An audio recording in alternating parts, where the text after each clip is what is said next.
Kwa majina mimi naitwa Paul Diverson Skombe, ni mkazi wa Tanga kutoka kata ya Mzingani, na ni mnufaika pia katika miradi ya Tanga Yetu, ambao Tanga Yetu wamekuwa wakifanya miradi kadhaa katika jiji letu la Tanga.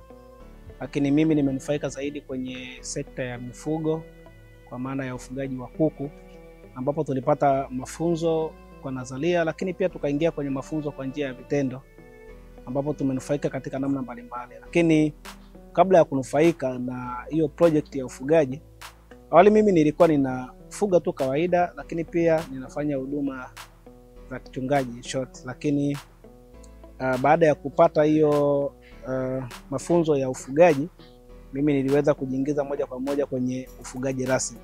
Lakini awali, baada ya kutupa yale mafunzo ya kiufugaji, tulijiunga kama kikundi. Tulivyo phase out, tulipata sponsor kwa sababu tulikuwa tunafanya mafunzo kwa vitendo. Baada ya kufanya mafunzo kwa vitendo, kuna kiasi ambacho tulipata kama kutuwezesha kuanza ufugaji wa awali. Kwa hiyo wakati tumeanza ufugaji wa awali, mimi niliconnect vijana 8 ambao tulijiunga kama timu moja na kuanza kufanya ufugaji wa pamoja baada ya kupata ule ufadhili wa mafunzo kutoka Tanga Yetu. Na huo ufadhili ulikuwa unatolewa mafunzo na kampuni ya AKM Greeters. Kwa hiyo baada ya kutupa mafunzo, tukaanza hiyo project. Mpaka saa hizi tuko na ufugaji wa broiler 2000, lakini pia tunafanya layers wa mayai, tunao layers 600, lakini pia tunao kuku chotara kwa maana ya Saso, tunao kuku 600 pia.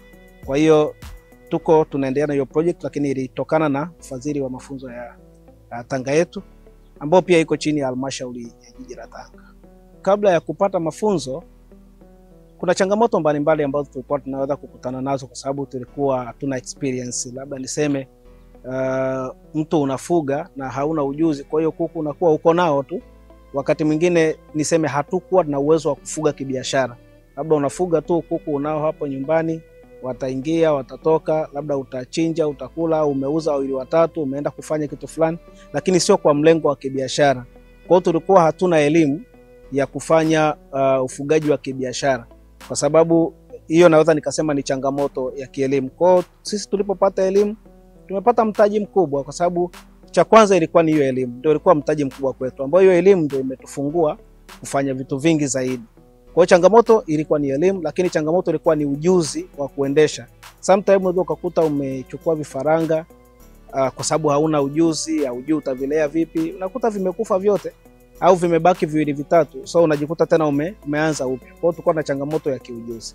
Kwa kitu kikubwa ambacho tunaweza kusema tumefadhiliwa kwacho ni mafunzo ambayo tuliyapata, lakini na sponsor pia hatuwezi kukataa. Tumepata sponsor ambayo ilituanzia kwa awali, lakini bado pia tumepata eneo la kufugia ambao tulipewa na halmashauri ya jiji la Tanga ili tuanze kufuga kwa awali kutokea pale ambapo tuko na mchakato wa kupata maeneo yetu binafsi. Lakini kitu kingine ambacho tumefanikiwa ni kutoa ajira pia kwa vijana wa jiji la Tanga.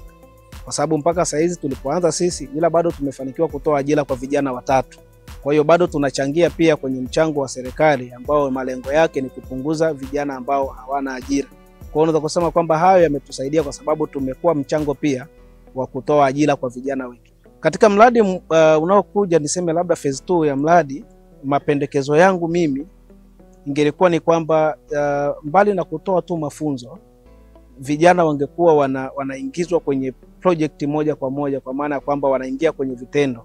Labda tuseme wamepewa mafunzo kwa awali, wasipewe tu mafunzo alafu wakaachwa kwamba wataenda wakafanye wao wenyewe huko watakavyoweza.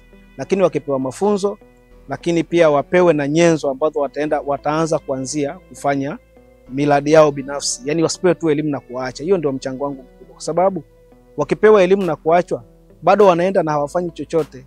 Na mtaala wetu wa Tanzania kwenye elimu huko hivi, watu wanafundishwa lakini wanarudi majumbani hawana cha kufanya.